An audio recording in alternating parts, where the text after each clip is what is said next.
కాళేశ్వరం ప్రాజెక్టుపై మొదటి నుంచి కాంగ్రెస్ దుష్ప్రచారం చేస్తోందని బీఆర్ఎస్ ఎమ్మెల్యే హరీష్ రావు అన్నారు.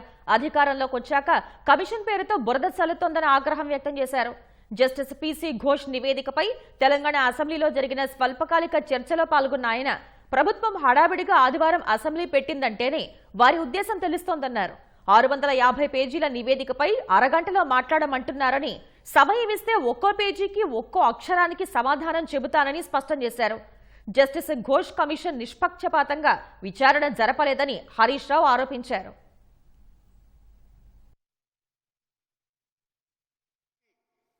అసలు మేడిగడ్డ వద్ద లోపం ఏర్పడక ముందే కాళేశ్వరం మీద దుష్ప్రచారాన్ని వాళ్ళు ప్రతిపక్షంలో ఉన్నప్పుడే ప్రారంభించారు.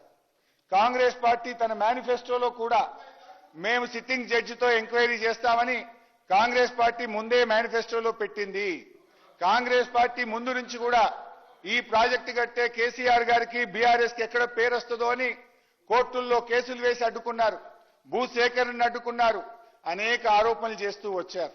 ఇవాళ దాంట్లో భాగంగానే ఈ ఘోష్ కమిషన్ వేసి రాజకీయమైనటువంటి కక్ష సాధింపుకు ఈ ప్రభుత్వం దిగుతా ఉంది. అధ్యక్ష, fairness under commission of enquiry act 1952 ప్రకారం నిష్పాక్షికంగా విచారణ జరిగిందా లేదా అనే దాని గురించి నేను మాట్లాడుతున్నా. అధ్యక్ష, అట్లా జరగని పక్షంలో ఆ విచారణకు విలువ ఉండదు.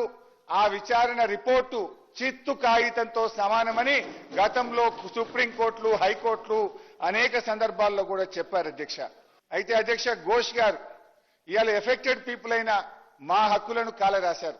మాకు 8B కింద నోటీసులు ఇవ్వలేదు. మా మీద చేయబోస్తున్నటువంటి ఆరోపణల గురించి ఆ వివరాలు మాకు చెప్పి దాని మీద మా వివరణ తీసుకోవాల్సిన బాధ్యత ఆయన మీద ఉంది. That he has not followed.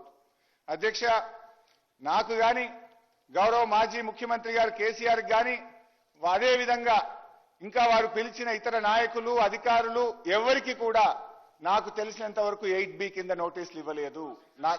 Cross examination కి అవకాశం ఇవ్వలేదు.